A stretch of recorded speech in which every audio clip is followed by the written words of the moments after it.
Chapter 3 Blowing Bubbles. Mona felt as though her insides were trying to punch their way out of her stomach. She lay on her cot, sweat pumping from every pore in her body. Mona could remember everything that happened the previous night, but the images were blurry, as though she were viewing them from underwater. The private police had tagged her with a dart. Stefan and Ditto had managed to cart her back here, literally. And then what? Then the new kid had saved her. After that, she had puked for 6 hours straight. And if the intestinal gymnastics in her stomach were anything to go by, she wasn't finished yet. Mona lay as still as a statue. Perhaps if she didn't move, the jitters would go away. This kind of thing was happening more and more lately. You couldn't expect to go charging around Satellite City, shooting off lightning rods without repercussions. In the past 18 months, she had accumulated 67 stitches, 3 broken bones, a slipped disc, and now a puncture wound in her leg. She was lucky to be alive, though she didn't feel particularly lucky at this moment. The cold truth was that the odds were against her, and was stacking higher all the time. But what choice did she have? Stefan's quest was her quest. Someone had to put a stop to the parasites. Her own parents had died young. Maybe the parasites had stolen their last few years from them. And the creatures were becoming more brazen by the day. They were attracted to any illness or injury, however small, and stalked their victims in broad daylight. Mona didn't share Stefan's driven hatred of the parasites. After a night of creature blasting with the Supernaturalists, she had no problem sleeping for 8 hours straight. But Stefan could be heard puttering around the workbench, repairing weaponry, or rigging climbing equipment. Oftentimes, his obsession kept him awake for 48 hours straight. The girl sat up slowly, waiting for her stomach to lurch. It didn't happen. Perhaps she was finally on the mend. She studied her face in the bedside mirror. She was green, no doubt about it. Not a deep green, but there was a definite hue. There were even a few green tendrils in her eyeballs. What kind of poison had been in that dart? If it had been for Cosmo, she'd be nothing more than a shrub with a couple of shriveled up leaves. Mona sighed, stretching the skin on her cheek between her thumb and finger. There was a time when she used to worry about being pretty. Her mother used to say she was like an exotic flower. Mona had always remembered that particular phrase, exotic flower. Even if sometimes she couldn't remember her mother and father anymore, they had been lost in the food riot down at Bushka. Mona wandered out into the common area, scratching her head. Stefan, of course, was already at a workbench, pouring cleaning solution on the lenses of his night vision goggles. His dark eyes were completely focused on the job. Mona took a moment to study him. Stefan would be a big hit with the girls if he ever stopped working long enough to bring one out on a date. He had all the right ingredients: tall, dark, and handsome, in a beaten up once too often kind of way. But Mona knew that Stefan didn't have time for himself, let alone anyone else. He only had time for the parasites. Stefan noticed her standing there, and a genuine smile brightened his face. "Hey, Vasquez, you're back on your feet." Mona nodded, the emotion causing her stomach to flip. "Just about, thanks to the new kid." Are you up for some business?" Always ready for business, Stefan," replied Mona, trying to summon some enthusiasm. Ditto tossed her a lightning rod. "Good! Show Cosmo how to use this. We have an alert 3 blocks away." Stefan, do you think the parasites will show up? Stefan looked at her through the lenses of his night vision goggles. "What do you think?" he said. Cosmo was halfway through a particularly nasty dream involving 2 parasites, Ziploc, and a hairdryer when Mona shook him from his sleep. He opened his eyes, expecting to see the Clarissa-framed door marshal looming over him. Instead, he saw Mona. Incredibly, she managed to look pretty in spite of her pasty green complexion. "You look pretty," he sleep mumbled. Mona thrust out her bottom lip. "Excuse me?" Cosmo groaned. Had he said that out loud? "You look pretty green. Pretty green. It's the virus. Don't worry. It passes." Mona smiled. "I hear you're quite the medical expert." The smile woke Cosmo quicker than an adrenaline patch. "Not an expert, exactly. I was lucky. Me too, Mona straightened. Okay, sentimental moment over. Get your bald head out of bed. We got work to do. Cosmo threw back the warm blanket. I know. Training. Training? You wish. We got an alarm 3 blocks away. She handed Cosmo a lightning rod. Green button, prime. Red button, fire. Make sure the narrow end is pointing at the spooky blue creature. Get it? Cosmo held the rod gingerly. Green, red, narrow end. Got it. Mona smiled once more. Good. Consider yourself trained. The Supernaturalists were strapping on their kits, a weird combination of police and mining equipment. Some instruments looked like they were held together by duct tape and prayers. Everything looked out of date. Stefan shouted as he worked. The Stromberg building, mostly residential units. The satellite feeds the rotation times to the units. Apparently, two apartments got rotated south at the same time. One hell of a collision. Mona explained to Cosmo while strapping an extendable bridge on his back. The Big Peak is a 24-hour city, so factories revolve their buildings just as they revolve their sheaths. Everybody gets 8 hours quiet and 8 hours south-facing. For the other 8, you're working, so you don't care where your apartment is. The satellite tried to squeeze 2 apartments into one space. Nasty. Cosmo shuddered. The satellite had messed up again. This was becoming a regular occurrence. Ditto handed him large plastic night vision goggles that covered most of his face and head. We all wear these false plates. X-rays bounce off of them.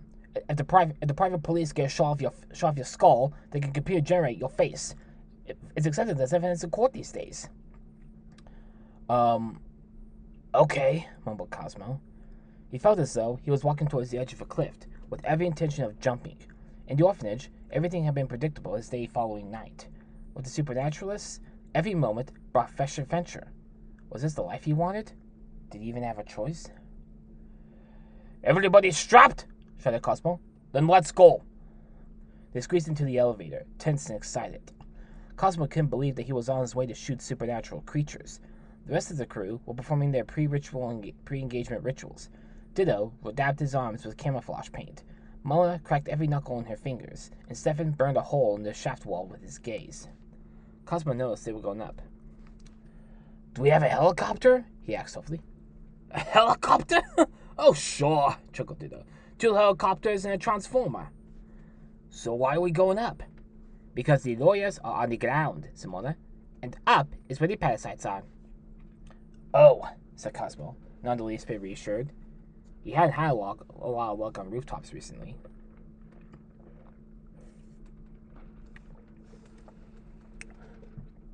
The Supernaturalist warehouse was a relatively low building by international standards. A mere 140 stories high.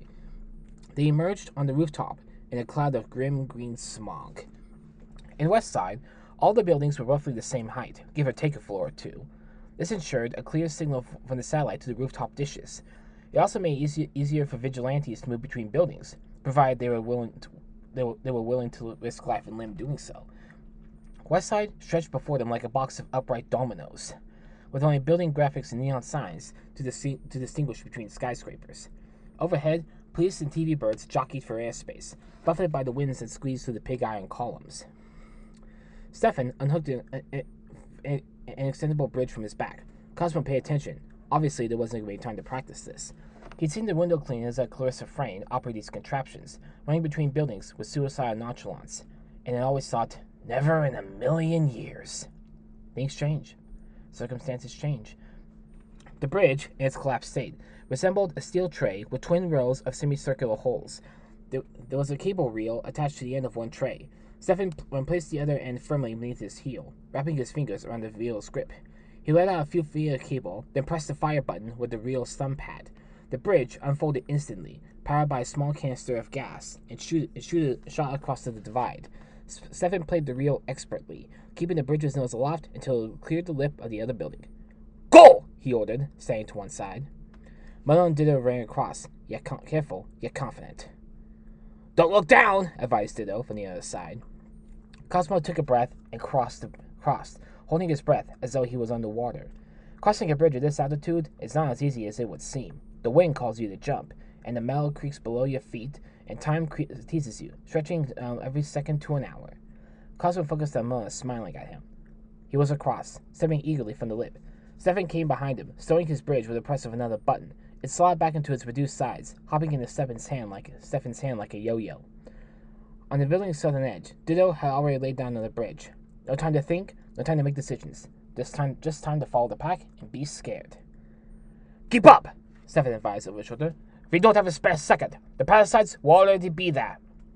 The parasites? Cosmo almost forgotten them. Would they be waiting? How would he react when they came face to face again? He tried to cross the second bridge. Already the fear had diminished. Cosmo didn't think he would ever be comfortable scooting across the rooftops, but at least he wasn't paralyzed by fear. Mona jogged beside him. Look, she said between breaths. All around us. Can you see, Cosmo? Cosmo did see. Dozens of the blue creatures were scurrying across the rooftops, being drawn to a single point like dirt down a plug hole. There were so many. His thoughts seemed as breathless as his lungs. There must be thousands. But he kept going forward, in spite of the instinct to turn and flee. 1 block south, two penthouse apartments were skewed out vertical, both still tending to occupy the same slot of the Stromberg building. Gigantic gears groaned, and electrical fires licked the side of the building. The parasites leaped effortlessly across the divide, calling into the residential units. We're going over there? Said Cosmo incredulously. Stefan nodded briskly. Yes, and quickly. The TV birds are closing in, and I hear sirens. Cosmo heard the sirens, too, the steady woo-woo of the police, the strident bips of the legal firms. The bips were louder. They had a couple of minutes, at the most. Mona laid down a bridge, stepping to one side. Stefan drew his lightning rod and primed it. Okay, everybody. We go into the roof box. We take one apartment only. 30 seconds, and we're out of there. I want us all miles away by the time the Stromberg privates get on this roof. Clear? Clear! Shouted Cosmo, having seen it on TV. Mona and Ditto simply nodded, priming their own weapons. Stefan laid a hand on his shoulder. Calm down, Cosmo. Remember, don't worry about the parasites. They don't fight back, so long as you're not injured. Well, worry about the lawyers and private police. They fight dirty. Okay. Mona punched him on the shoulder. You'll be okay, Cosmo. I'll look out for you. They crossed the final bridge. Cosmo could feel his ribcage shudder as his heart beat against it. The only thing that kept him going was the feeling none of this was actually happening. In reality, he was probably lying in a hospital somewhere, heavily sedated, with Marshall Redwood looming over him. So he might as well enjoy his dream world while it lasted.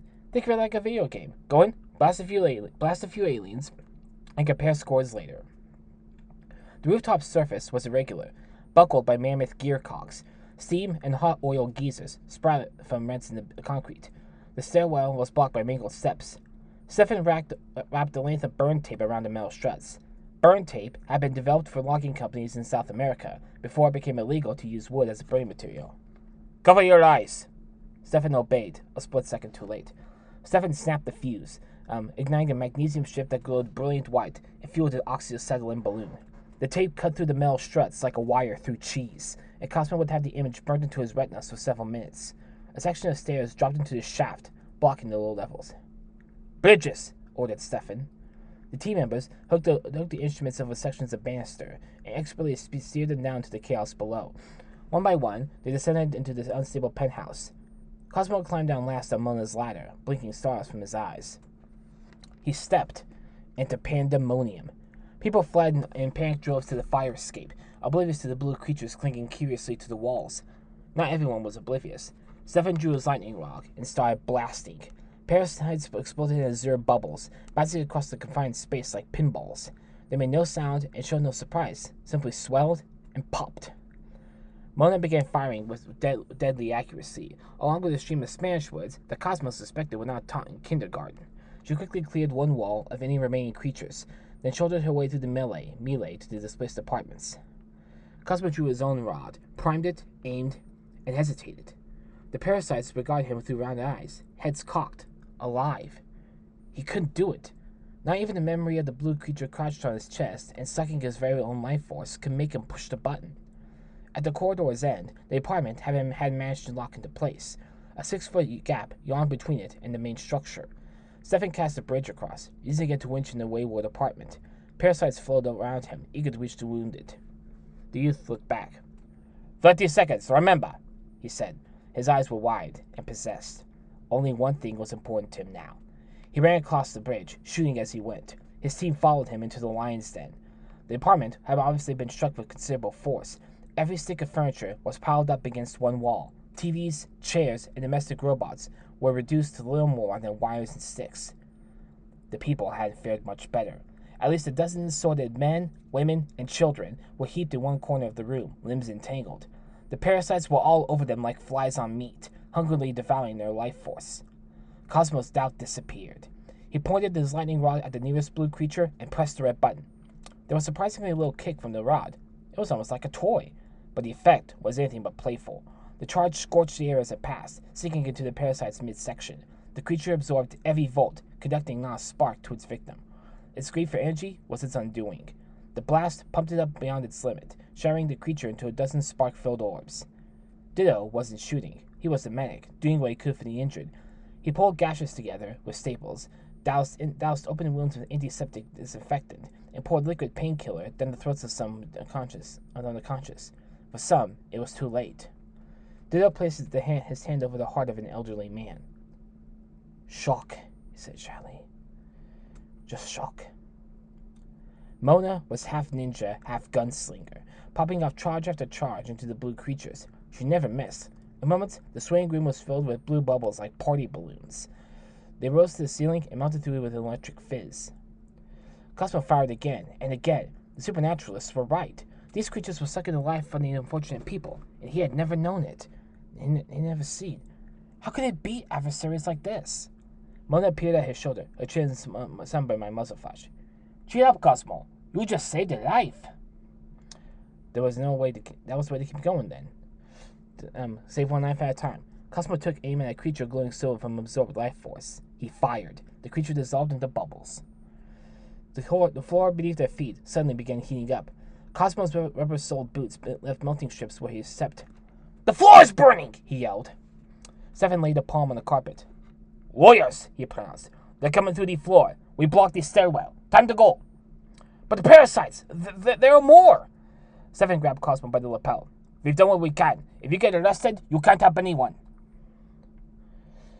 An orange cutter beam erupted through the floor, an inch from Cosmo's foot, carving out a small circle on the surface. The beam drew, to be replaced by a fiber optic camera. Mona grabbed the cable, yanking it repeatedly until the cable separated from its box. Wrap it up! It's time to leave! The cutter beam reappeared, this time glowing blue for a quick burn. The harsh clicks of several guns being loaded emanated from the hole. Stefan led the retreat, shooting as he went.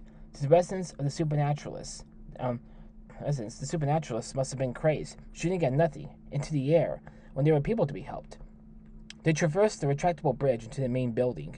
Cosmo glanced down through the gap. A dozen rapid response lawyers were huddled on the raised platform below, the Scales of Justice logo plastered across their helmets, waiting for the cutter beam to finish making a hole. One of them spotted Cosmo. You there! He shouted. Do not flee the scene of an accident! There are waivers to be signed! Keep going, urged Judo. These guys have better equipment than we do. The lawyer ripped a Velcro patch from his combat vest, revealing a repelling spike and coil. It is illegal to flee the scene of an accident, he called. Freeze! Or the Stromberg Corporation will not be responsible for your injuries! The lawyer ducked on the platform's safety rail and fired the spike through a gap in the twisted stairwell bars. Cosmo ducked, and the spike buried itself in the ceiling overhead. The lawyer smacked a button on the rig, and the cable reeled him up at high speed. He crashed through 2 layers of plasterboard, landing in a floor door behind Ditto. Freeze, defendant! He said, leveling a lightning rod. You have the right to get seriously messed up if you attempt to flee! Ditto's eyes were wide, a perfect imitation of an innocent 6-year-old. Seriously messed up? But sir, I'm a minor. The lawyer sickened. Not by the time your case gets to court. I object, said Ditto, headbutting the adversary in the stomach. The stunned lawyer tumbled through the hole in the floor. Only his repelling cord prevented him from plummeting to earth. Stefan and Moma were already on the roof. Move it, you two. We've got choppers incoming. It was a kaleidoscope of chaos. Different crises swirled into Cosmo's vision and out again before he could deal with anything. Lethal lawyers and a belligerent Bartoli baby, life-sucking parasites, and now helicopters? All because they were trying to help people? Wasn't there someone they could tell? Cosmo scrambled up the bridge into the rooftop. The night was alive with converging choppers. Dozens of searchlights strobed the building. Most were TV birds. Disasters were big news. Even small ones like this would be sure to headline every bulletin. Mona and Stefan were crouched by the lip of the Stromberg building. Stefan took a shock-proof walkie-talkie from his belt, switching the radio setting to high. He threw the radio on an adjacent building. "We need a bridge," said Stefan. "Mona?" "Not me. I already put 3 down. Not me. I already put down 3. I'm almost out of gas." "Dito?" "Same here." Stefan kneed his forehead. "Cosmo. Bridge. Now." "Me?" "No time like the present. No one else has enough juice for a big gap, and there isn't time to switch canisters." The rookie Supernaturalist lifted his bridge from its rack on his back. It seemed simple enough. Stand on the bar, shoot the nose out, and guide it with cable. Not as easy as falling off a building, but easier than threading a needle with spaghetti. He stood on the bar. "Put your heel behind it," advised Mona. "Use your weight as an anchor." He shifted his foot. "Keep the nose up. Keep the nose up. It's better to overshoot." "Nose up. Okay." Noises from below.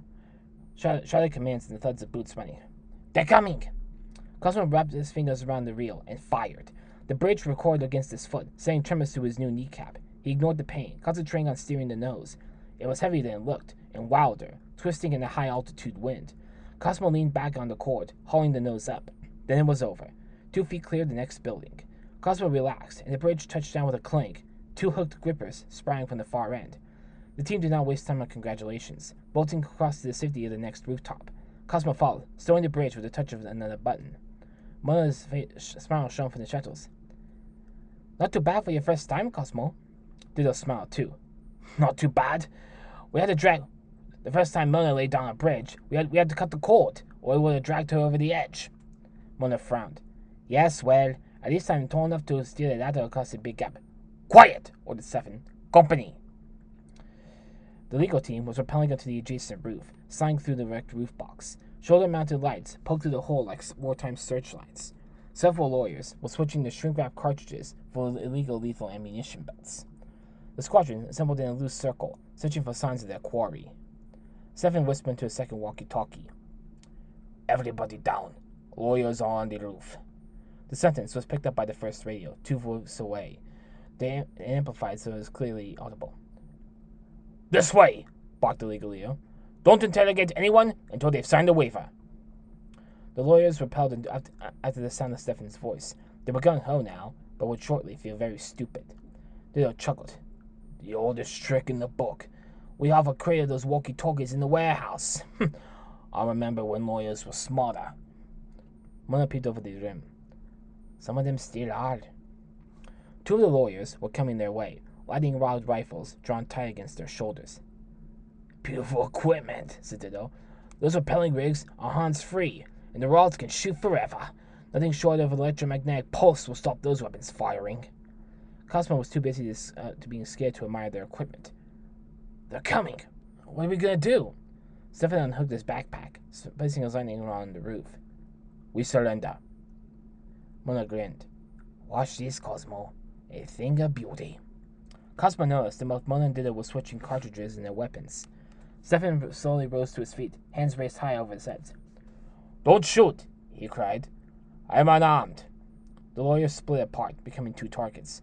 Both guns were pointed at Stefan's head. "You fled the scene!" one shouted across the divide. "We're legally entitled to rob you!" "I know, but come on, guys. I just wanted to see the show. I didn't touch anything. Anyway, my dad's an ambassador. We have diplomatic immunity." The lawyer started. Diplomatic immunity had become more or less redundant since the One World Treaty, but there was still the odd remote republic that held on to its rights. If you wrapped a genuine diplomat, you'd spend the next 5 years in court, and the 20 after that, imprisoned. "If you have diplomatic immunity, why are you wearing that fuzzplate?" Fuzzplate was the slang for the night vision mask Stefan and his team were wearing. The low-level radiation in the plastic meant that they could not only repel X-rays, but also wipe video. Even if the Supernaturalists were caught on camera, their heads would show up as static fuzz. Ultraviolet protection, that's all. I swear. I don't want to get my brain fried. One of the lawyers cocked his weapon. UV at night? Okay, Mr. Diplomatic Immunity. Let's see some diplomatic identification. And it better not be fake, or you won't see that until morning. Stefan reached inside his overcoat, and using 2 fingers only, withdrew an ID card. I'm going to throw it across. Ready? Don't get trigger happy. My dad knows Mayor Shine. 1 hand. Put the other on top of your head. Stefan did as he was told, flicking the ID card high in the air. The wind caught it, spraying the plastic rectangle into another 20 feet. Moron! Said lawyer number 1, his eyes tracking the card. I've got it, said number 2. At that moment, while both lawyers were watching the card, Ditto and Mona popped up simultaneously, switching off 1 round from the new cartridges. 2 green slugs spread across the strong brick building, viscous trails in their wake. They splattered into the lawyers' visors, spraying green goo across the lawyers' head and shoulders. The 2 rapid response lawyers keeled over, clawing at the blinding gunk on their visors. Gumballs, explained Mona, smiling her dazzling smile. The most disgusting substance on the planet. Those elements are history. I got clipped with a gumball one time. Ruined my favorite flak jacket. Those guys are out of the game until their squad shows up. Stefan watched a blank plastic card spiral through the streets of Satellite City. Then his phone pulsed gently in his pocket. He pulled it out, consulting the small screen. A message from the computer. A citizen has pressed the panic button down on Journey and 8th. Let's go. They'll take the street. 1 second, said Ditto. He laid down a bridge and quickly relieved their struggling lawyers of their repelling rigs and weapons. The Supernaturalists were on a budget, and this equipment was too good to pass up. In seconds, the Bartoli baby was back with the rest. I thought you were out of gas, said Cosmo accusingly. Ditto shrugged. Out of gas? Me? I did say that, didn't I? Well, you landed, didn't you? And nobody got killed. The Supernaturalists packed up, stowing bridges and holstering their lightning rods. Cosmo followed suit, his heart somewhere between his stomach and throat. The others seemed completely calm, oblivious to the insanity of their nighttime pursuits. Maybe they had been hunting the parasites for so long that for them this was a normal night. Or maybe, and very much more likely, they were all crazy. Cosmo tightened the belt on his backpack, following Ditto through the rooftop box. That meant he was crazy too.